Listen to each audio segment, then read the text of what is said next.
I'm Billy Atwell with the America First Policy Institute, home of the America First movement. Today we have with us Dave Bolick. He's the North Carolina Auditor. We're talking about election integrity. So Dave, thank you for joining me. I appreciate this. Bill, I'm glad to be here, honored to be here. I feel home. Yeah, good. Well, North Carolina was my home for a long time. I went to East Carolina University. I lived in Raleigh for a long time, went to Cardinal Gibbons High School. So I have to be honest, I didn't realize some of the election issues that were going on there. It wasn't something I was privy to. And so I'm excited to dig into that a little bit with you. So you're the North Carolina Auditor, is that right? Yeah. How did I put it? So clearly that's odd. You're sitting here with the North Carolina Auditor talking about election integrity issues. But the fall of '24, the North Carolina legislature shifted election responsibility away from the governor's office in North Carolina and moved that to the responsibility of the state auditor. And so what does that role entail? What do you do within that role? Yeah, so first things first is I'm charged with appointing the State Board of Elections. We have 5 members of the board, and I have appointed those members. We are 3 Republicans, 2 Democrats. Previously, it was the reverse. There were 3 Democrats, 2 Republicans. I also have been charged with appointing all 100 chairs of local county boards of elections. So I have appointed all 100 chairs of each county board of election, and that's where a lot of the real work does. You know, in our country, elections are local. Right. And so, you know, of the people, for the people, by the people, right? And so it's in the counties where the real work gets done at the rubber meets the road level. And so really honored and happy that in North Carolina we've got a majority 3-2 Republican boards of elections in all 100 North Carolina counties now as well. So with those appointments, you make sure that the right people are in the right places, but what are the other kind of roles and responsibilities that you have as a North Carolina auditor? Yeah, and so on top of that, we control all the dollars that flow into the State Board of Elections, so we manage that budget. And then I have folks on my team that deal with our county board chairs to help them on issues that are broad spectrum issues, sort of the macro policy issues that we believe and that North Carolinians believe ought to be addressed at the county level when these policy decisions, for example, where early voting sites are located and procedures for exactly how elections are run from A to Z at the precinct polling location. Yeah. The Department of Justice recently settled a lawsuit in North Carolina. Tell us a little bit about what that case is and why it was important. Yeah, so one of the big issues across our country has been the maintenance of voter rolls. And we entered into a cooperative consent agreement with the Department of Justice on bringing our voter rolls up to compliance with federal law. And it was really instructive, got the power over appointments of elections and basically the head election officer. And for years, the previous administration, which was led by a Democrat, just refused to even, from a managerial standpoint, look at missing pieces of data in the voter roll. And I would take that not just as a policy position, but it's a managerial sort of effort, right?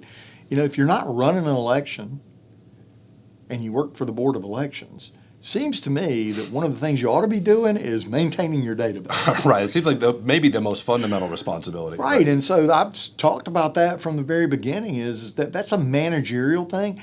And there was clear awareness of missing pieces of data that came to light as a result of our North Carolina Supreme Court case, which came down to about 760 odd votes. And in that, there were lawsuits filed following the election. And one of the issues was, you know, more than 100,000 voter data entries that were not compliant with federal law. You said 100,000? More than 100,000, yes. And how does that rank in terms of the country? I mean, I hope that's not normal. I don't know whether it's normal, and I'll be transparent about that because I don't know. But we had those entries. And that was litigated, and the election was ultimately upheld in favor of the Democrat justice who was leading after the end of the canvassing of the votes. But he did raise, again, this managerial question. I mean, you can't feign ignorance of the fact that you have these entries that do not comply with federal law. Right. Because it was clear that they didn't. And there was no effort whatsoever on behalf of the State Board of Elections and the executive director at that point to make the substantive changes to bring these data rolls up to speed. So as soon as we were able to flip that and take over, we've started a reconstruction project on the voter rolls and a cleanup project that coincidentally was approved 5-0. So the two Democrats went along with our plan to scrub the voter roll and get those entries complete. So again, a lot of the stuff in election integrity is, number one, election transparency. Right. If we can be more transparent as a government on what the information is, and if voter numbers change, why those numbers change, that is very helpful with respect to giving people confidence in the elections, and two, rolling up our sleeves and doing work in the bureaucracy of elections to make sure that the basic things are done correctly. Right. You know, do we have a polling place set up correctly? Do we have judges and poll observers easily available to move in and out so that they can do what they're charged with doing? And do we have voter rolls that are accurate and that display the proper information for voters and assure that we have citizen-only voting? Right, and voter confidence is really critical. Like, one of the things that defines us as a country is confidence in the elections. If we don't have that, you're going to see cultural and societal breakdown. Like, we're going to see a huge issue across the board if people can't trust government. If they can't even trust who made it into government, we've got an even bigger problem. So with that in mind, looking ahead to the midterms next year, we've obviously got some elections coming up in this country in a week or two, but we're looking ahead to the midterms. What are your priorities? What are you really focused on to give people even greater confidence going into that election? Yeah, I mean, we're taking AFPI's approach, and that is, it needs to be easy to vote and it needs to be hard to cheat. Yeah, that's right. And I think really, and that sounds simple, but quite frankly, I think it's that simple. It is. I think you've got to make it easy to vote. How do you make it easy to vote? Well, in-person voting is the gold standard.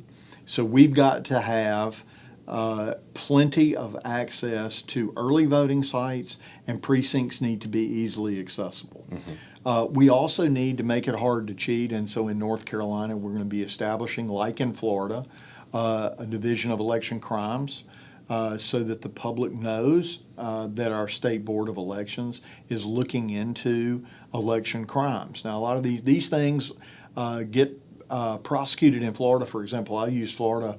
They've prosecuted several folks for voting twice, and that needs to be prosecuted. Yeah. And whether that person voting twice affects an individual race or not is not what's important. What's important is that we're watching and we're keeping account and holding ourselves and the public accountable to following the rule of law. Well, it's like the broken windows theory of law enforcement, right? If you're taking small crimes seriously, it sends a signal to the whole of society. We're taking the big ones seriously, too. It certainly does. If voting Absolutely. twice is taken seriously, someone that's harvesting ballots and corrupting that system, it's going to be an issue. I'm curious your thoughts on early voting and how that impacts an election, because obviously there's a campaign that's going on, and they're trying to communicate to the voters their position, what they believe and what they don't believe. How does early voting impact that, and does it have any impact on fraud and abuse and those kinds of things? Well, I mean, that's a good question. Number one, I think obviously any period of time that you have for any event increases the risk of fraud and abuse. So it's a risk analysis that has to be done. That doesn't mean that you can't control the risk and that you can't prevent widespread fraud and abuse. You can. In North Carolina, we have 17 days of early voting, and it's longer in places like Virginia. They have it seems to go on forever. 45 days. I mean, it is a ridiculously long period of time in Virginia. From a candidate standpoint, Selfishly, I'd love a shorter early voting period Right. because, candidates and elections on both sides of the aisle have got to campaign during that early voting, and you want to have poll workers at the polls. You want to have folks that can hand out your literature and can answer questions on behalf of your campaign. So staffing on campaigns is really difficult on a 17-day Right.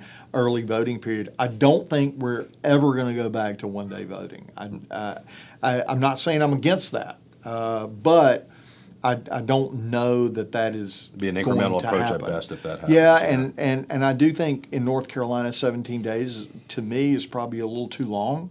I think we could probably do an effective job of giving people easy access to vote with a 7 or 8 day period, and then again, it's that balance: easy to vote, hard to cheat. Right. You can balance that risk assessment with a slightly shorter early voting period that I think would benefit not only candidates and folks who are seeking office, but voters as well. Look, voters have a responsibility. It's a blessing for us to live in the United States, and we should not take it for granted, particularly for those folks like my grandfather who fought in World War II to preserve our freedom. Right. We need to understand and not take for granted the freedoms that we have, and we need to exercise our right to vote. So our voters have a responsibility as well to get to the polls and exercise their right to vote. So it's a two-way street. Our job in administering elections is to make it as easy as possible. But people got to get up off the couch and vote. That's right. That's right. And be informed on the issues. Understand Yeah. what the candidates believe and what they don't believe, and vote according to your conscience and your values. I want to talk to you a little bit about technology and kind of modernization in elections. One of our policy positions here is that we think election machines should be made in the U.S. and as little sourcing of parts and technology from international sources as possible is better. Obviously, we worry about foreign interference and those kinds of things. What has North Carolina done in this regard, and what are some promising trends, and what are some things that have concerned you in modernization? Couple things. One, we've gone to paper ballots in the sense that we do count with machines. I do like the idea of voter machines made in America. We have a total prohibition of any modem or any connectivity to the World Wide Web or any other source. That's prohibited. And I think generally speaking, our elections are secure in that respect. We haven't really had as much of a problem counting the votes in North Carolina. Mm-hmm. If there's been an issue on that front, it's been what votes to count and what votes not to count. So our machinery in terms of actually counting, and I know there are a lot of people that would love to see votes counted by hand. I've got to just be transparent and say I don't think that's practically possible. Is it just logistics, manpower, and training? Yeah, because there's also a balance between folks wanting to know the answer on Election Day. Right? Right, yeah. So I have a lot of people who are really interested in elections who tell me, look, the way to give people confidence in the vote is let's have the final result on Election Day, right? Yeah. Let's get it over with. The game's over. We know the result, right? Yeah. And then I have other folks that say, well, we also need to hand count. It's not practical to think that we'll be able to hand count, for example, in North Carolina, 6 to 7 million votes and get a result on election night. Right. What we can do is use, which is what we currently do, use bipartisan team to test the validation of the counting machines. I like what Florida does in the majority of their counties.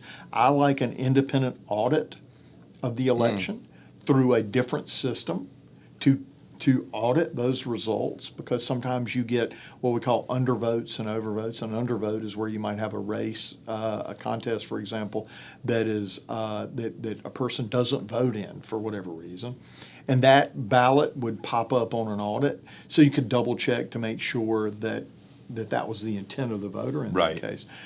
So I do like a post-election audit, even pre-canvass, which is what they do in Florida. I've gone back to Florida now for the fourth time. I do think they run a varsity organization in Florida, and they serve as a model for a lot of states, and we're using a lot of their best practices.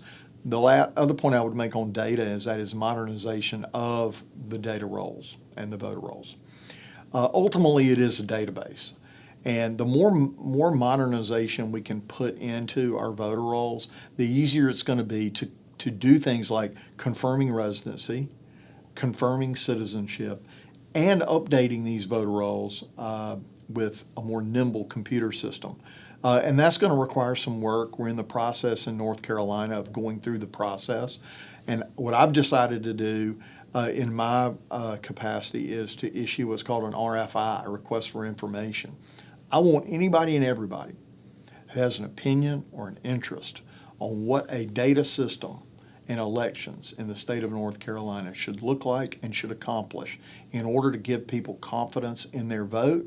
I want their opinion and I want their information. I don't care what party you're a part of. I don't care what your belief system is one way or the other. I want your opinion. And we're going to put all that together so that we can give the people of North Carolina the most solid, integrity-laced voter data system available in the country. And I feel like if I don't take the information in, I'm not being transparent with the public. Yeah. So I really want people to know, look, we want to hear from you. And a lot of it is part of this when we talked about this when we first started our conversation here, and that is transparency. Yeah. I want to know what people want to know. What do you want to know from the voter rolls? If we can provide that information readily, then people gain that additional confidence. Yeah, absolutely. No, and it's their election system, right? It is. Like, this is our government. This is where the will of the people should matter, and certainly in elections, if nowhere else, that they should have confidence in that. Because how do you change systems without being confident in who you're electing and that who the people voted for is who's taking that office and that mantle? You mentioned Florida a number of times. Are there other states? One, is there anything else in Florida that you think is really model? Are there other states that you feel like are really doing things that you're watching close and saying, boy, maybe we should bring that to North Carolina? Yeah, well, I like Florida's audit system. I like the way they do it in a public way. I like the way that they count votes too. They typically, the election offices there have large window panels and the public can view all the work that's being done on election night in terms of counting. And I like the public nature of the auditing. I like what Ohio is doing with their voter rolls. I like what Texas just did by running their voter rolls through the SAVE system. I think that's something that folks can expect us. We're in the process of working through logistically doing that in North Carolina as well. The president has generously made that system available to the states where previously it was not. Right. And so that is a database that we should utilize on behalf of the people of North Carolina, for example, to make sure that that we do have citizens who are voting to the best of our possible ability, and the best of our possibility and ability is using the available databases. Right. And that database is now available. Right. So we have an obligation to the people to use it. So that's our intent there. I would go to what's going on in Ohio and what has been going on in Florida. You know, Florida's had 24 years since 2002. They had reforms in 2002 after the 2000 election where we had the infamous hanging Chad.